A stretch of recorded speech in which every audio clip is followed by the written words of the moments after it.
नमस्कार। कौन बनेगा प्रधानमंत्री आज जोरदार दस्तक दे रहा है गया लोकसभा सीट में।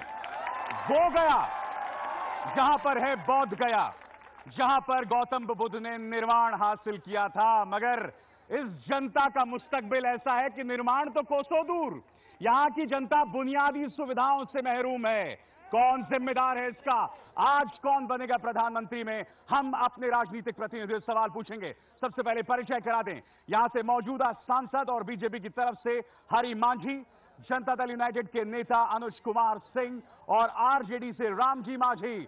आप तीनों का स्वागत है और साथ ही गया की जनता का भी, जिनके सवाल होंगे। मगर आइए उससे पहले देखते हैं कि बिहार की सियासत में गया की क्या अहमियत है।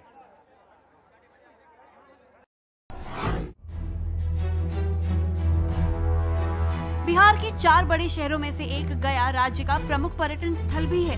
बौद्ध धर्म को मानने वाले लोग देश विदेश से यहाँ साल भर आते रहते हैं। गया हिंदुओं का पवित्र तीर्थ स्थल भी है, जहाँ पूर्वजों के पिंडदान के लिए लोग हर साल आते हैं। पिछले साल बौद्ध गया में हुए ब्लास्ट के बाद गया सुर्खियों में आया था। पिछले दिनों गया में नरेंद्र मोदी की रैली में इतनी भीड़ उमड़ी कि पुलिस को लाठीचार्ज तक करना पड़ा। गया सुरक्षित सीट पर फिलहाल बीजेपी का कब्जा है। हरि मांझी यहाँ से सांसद हैं। बीजेपी ने हरि मांझी को फिर से यहाँ उम्मीदवार बनाया है। जेडीयू ने राज्य के मंत्री जीतन राम मांझी को टिकट दिया है, जबकि आरजेडी ने रामजी मांझी को टिकट दिया है। इस बार गया में 100 नहीं 200% जदयू के उम्मीदवार जीतेंगे। किसानों को सिंचाई और बिजली की व्यवस्था करना, और शहर में खास करके गया शहर में बिजली की किल्लत बहुत रहती है और पानी पीने की व्यवस्था आज़ादी के बाद से अभी तक नहीं हुआ है। उसको मैं चाहूँगा कि दूर कर दें। 65 साल के बाद में देहाती क्षेत्र मेरा जो है, पहाड़ी क्षेत्र है, जंगल क्षेत्र जो है, अभी तक के 65 साल में बिजली का बल्ब नहीं देखा कि मतलब किस तरह से बल्ब इंजोर आता है। गया में विधानसभा की 6 सीटें हैं, जिनमें से 3 पर बीजेपी, 2 पर जेडीयू और 1 पर आरजेडी का कब्जा है। गया में करीब 13 लाख वोटर हैं, जो 10 अप्रैल को वोट डालेंगे।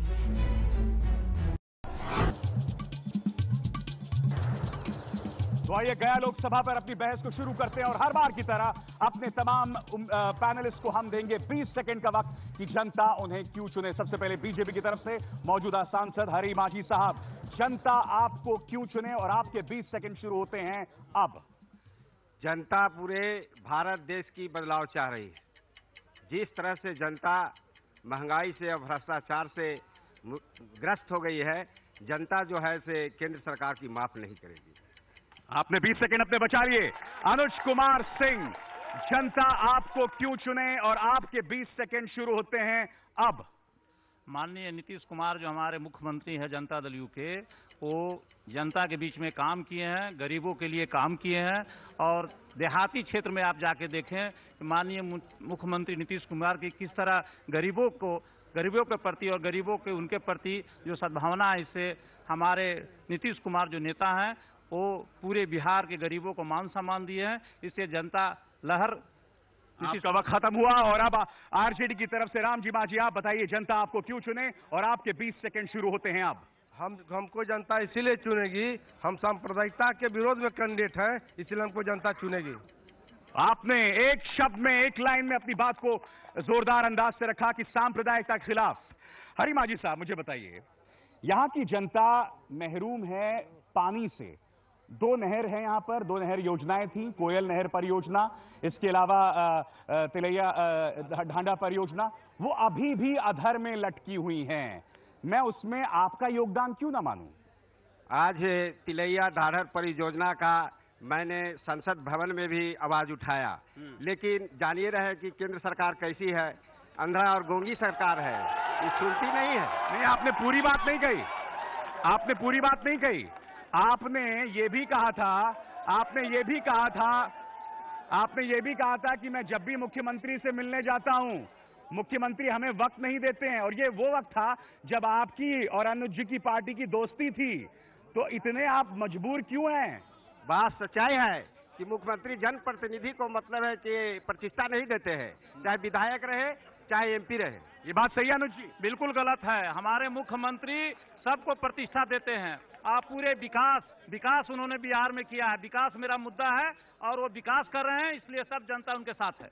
एक बात बताइए, जो विकास की आप बात कर रहे हैं, क्या ये बात सही नहीं है कि जब तिलैया ढांडा या कोयल नहर परियोजना की बात आई थी तो आपने सेंटर वाटर ट्राइब्यूनल के सामने अपनी बात भी सलीके से नहीं रखी थी, जिसका नतीजा ये हुआ कि वो दोनों योजनाएं अभी भी अधर में लटकी हुई हैं? बिहार सरकार इसमें कहीं दोषी नहीं है। आपने सेंटर वाटर ट्राइब्यूनल के सामने बिहार की बात क्यों नहीं रखी? मैं आपसे ये सवाल पूछ रहा हूं।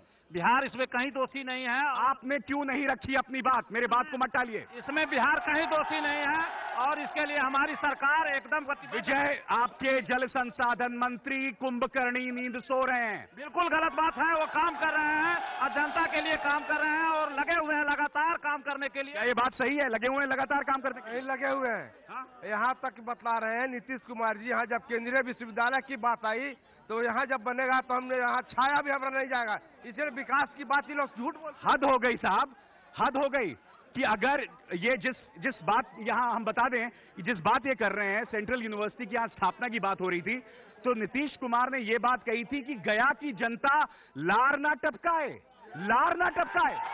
बिल्कुल गलत है। हमारे मुख्यमंत्री ने कहा है कि एक जगह नहीं दो जगह सेंट्रल यूनिवर्सिटी बने और दोनों जगह वो तो बाद में हुआ है। क्या ये बात सही है? क्या नीतीश कुमार ने यह कहा था कि गया की जनता लार ना टपकाए?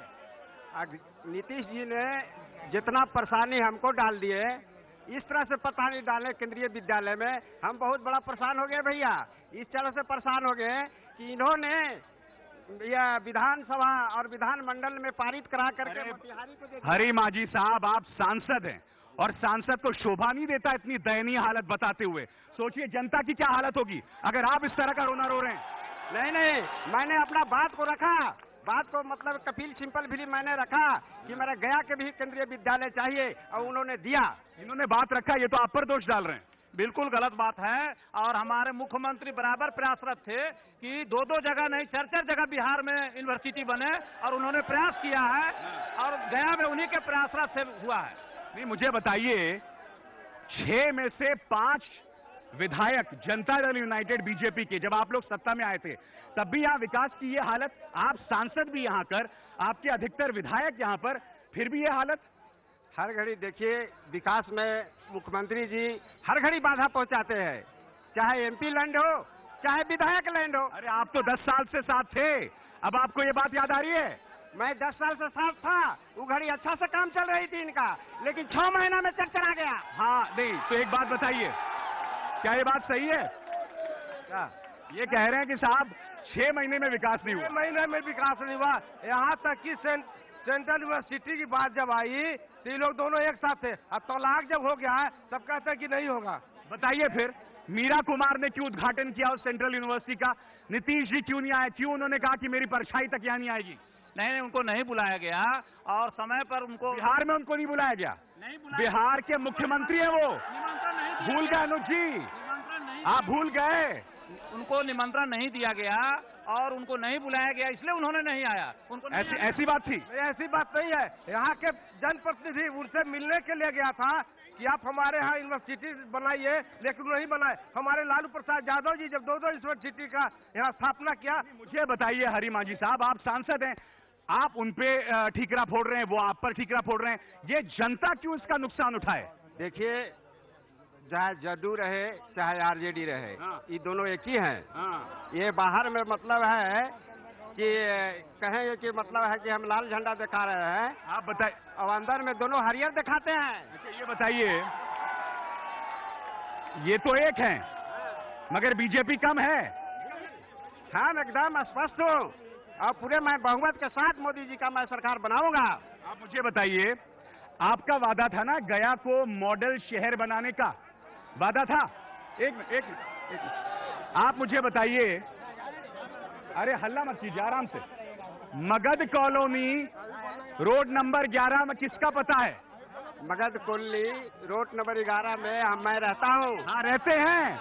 मगध कॉलोनी रोड नंबर 11 में हरी मांझी साहब रहते हैं। हाँ रहते हैं। वो हरी मांझी साहब जो कि आदर्श टाउन बनाने की बात कर रहे थे, मॉडल टाउन। और दुख की बात यह है कि सीवेज की निकासी उनके घर में नहीं है। देखिए, मतलब है कि बताते हैं जिस तरह से माननीय मुख्यमंत्री जी ने। अरे छोड़िए साहब, आपकी सरकार उनके साथ 10 साल से है।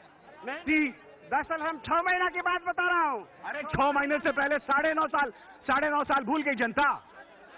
जब 8 साल हमारे साथ ये थे तो रोज गुणगान करते थे कि नीतीश कुमार से बढ़िया नेता कोई नहीं है। जब अलग हो गए तब ही कहते हैं कि नीतीश कुमार विकास नहीं किए हैं। तो 8.5 साल रह करके साथ में और अच्छा कहे, और अब अगलो तो कह रहे हैं कि खराब। तो जनता की बात कोई नहीं सुन रहा है यहाँ पर। चलिए हम जनता से बात करते हैं, उनसे बात करते हैं। जी बोलिए।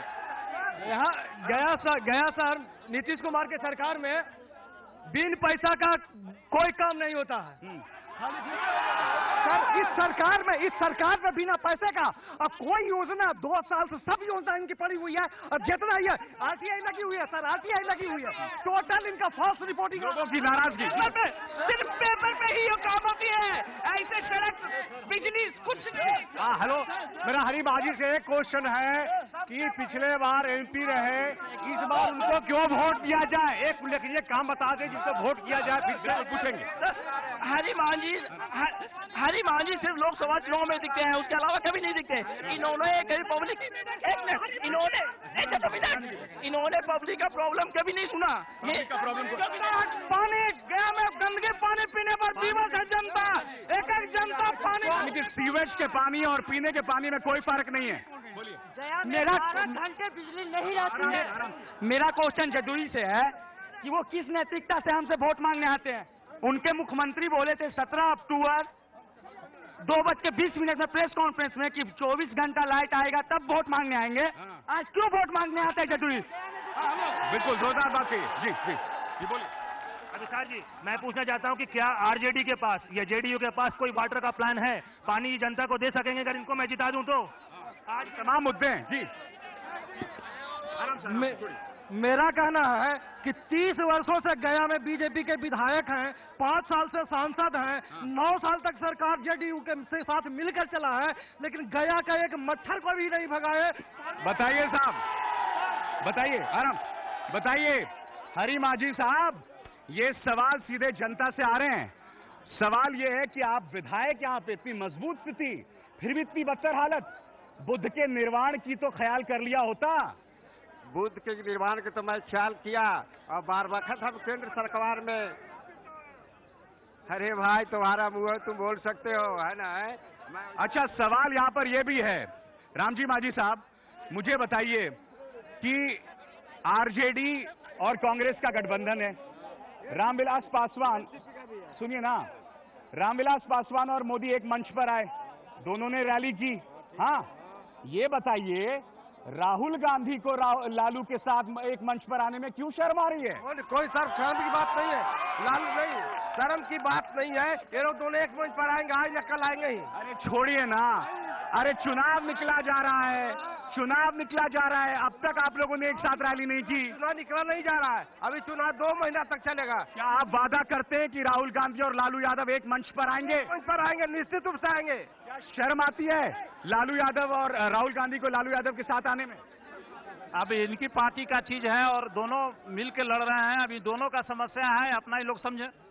सवाल ये कि क्या आपको लग रहा है कि लालू यादव और राहुल गांधी एक मंच पर नहीं आ रहे हैं, इसमें क्या दिखाई देता है आपको? अरे दोनों एक ही हैं, जेडीयू हो चाहे आरजेडी हो, दोनों एक ही हैं, ये खाली रंग बदलते हैं गिरगिट्टा की तरह। अच्छा पीछे से किसी ने कहा कि आप बरसाती मेंढक हैं, ऐसा सही है क्या? बरसाती मेढक क्यों? मैं बरसाती मेढक नहीं, मैं बरसाती मेढक नहीं हूँ, हम बरवखत तैरते रहता हूँ। और बरवखत मतलब है कि जनता से मिलते रहता हूँ, जनता मेरे साथ है। जनता आपके साथ है तभी गया बर्बाद है? नहीं जनता गया, मैं क्या करूँ? हमने अपना आवाज में संसद भवन में रखूंगा, केंद्र में सरकार है वो। सवाल ये पीछे जाइए जी पीछे आइए आराम से जी। सांप्रदायिकता का मतलब हमको रामजी मांझी जी बताएं। हाँ, हमको रामजी मांझी जी सांप्रदायिकता का मतलब आम पब्लिक को बताएं। ये हमारे सांसद महोदय पिछले 5 साल में सांसद में सिर्फ इन्होंने एक प्रश्न पूछा, वो भी इंटरनेशनल एयरपोर्ट के बारे में कि उसको रेगुलेट क्यों नहीं किया था। आम गरीब पब्लिक जो यहाँ पे रहती है वो क्या करेगी, उसका कोई पूछने वाला नहीं। ये मतलब कि बाइसिंग है ये। मेरा क्वेश्चन जदयू से है, मेरा क्वेश्चन जदयू से, आतंकवादी क्यों गया में आया? इससे पहले आतंकवाद नहीं था आया, जदयू के रहते आतंकवादी क्यों आया?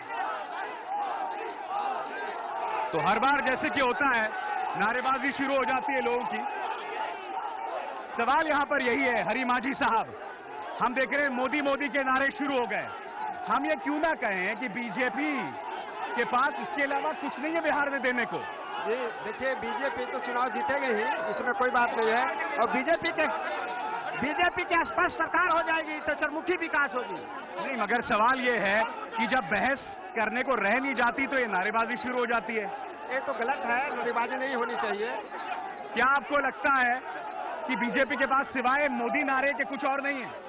नीतीश नारे के यहाँ कुछ नहीं है, नीतीश कुमार का विकास ही यहाँ मुद्दा है और ये नीतीश कुमार के विकास को लोग वोट दे रहे हैं और यहाँ से जीतन राम मांझी भारी मतों से चुनाव जीतेंगे। मगर गया की जनता नीतीश को कैसे माफ करेगी जब आप ये कहें कि गया लार ना टपकाए, मेरी परछाई तक नहीं आएगी? ऐसा नहीं कहा गया था, ऐसा उन्होंने कभी नहीं कहा है। उन्होंने कहा है कि बिहार में एक एक नहीं दो दो तीन तीन यूनिवर्सिटी खुले, इसका स्वागत है, ऐसा उन्होंने कभी नहीं कहा। रामजी माझी साहब ये बताइए, लालू प्रसाद यादव के 15 साल के शासन को जनता देख चुकी है, तो सवाल ये कि उस वक्त बिहार की जो बदतर हालत हो गई है, आप पर क्यों फिर विश्वास किया? बिहार की बदतर हालत उस समय नहीं थी, अभी जितना बदतर हालत है उस समय नहीं थी। और लालू यादव जब सेंट्रल मिनिस्टर में रेल मंत्री बने तो रेल को चमकाने का काम किया, पूरे देश में नाम कमाने का काम। रेल को चमकाया मगर बिहार बर्बाद हो गया। बिहार में अच्छा शासन दिए थे, अभी नीतीश कुमार से बढ़िया शासन दिए। कानून व्यवस्था देखिए, कानून व्यवस्था इतनी बदतर थी, ये तो आंकड़े हैं। कानून व्यवस्था उस समय अच्छी थी, अभी कानून व्यवस्था का आंकड़ा। ये कह रहे हैं कि कानून व्यवस्था आरजेडी के समय ज्यादा अच्छी थी। ये तो जनता जानती है कि 2005 में जब मुख्यमंत्री नीतीश कुमार बने और आज क्या व्यवस्था कानून व्यवस्था सुधरी है वो जनता जानती है, पूरे देश जानता है, बिहार जानता है कि कैसे हुआ है। राम जी का कहना है कानून व्यवस्था लालू के समय में ज्यादा अच्छी थी, आप लोगों ने बर्बाद कर दी। नहीं, हमने बर्बाद नहीं किया हो, ये जदयू ने बर्बाद किया है। अभी कानून व्यवस्था क्या है, खाली भ्रष्टाचार हो गया है ऑफिस में, बगैर पैसा ले काम उम नहीं होता है। तो आपने देखा आज हमने गया की बात रखी और यहाँ मुद्दे बेतहाशा हैं। हम आपसे अपील करेंगे कि आप बड़ी तादाद में जाइए, अपने मताधिकार का इस्तेमाल कीजिए और कल हम औरंगाबाद में मिलने वाले हैं। औरंगाबाद में आपके मुद्दों के साथ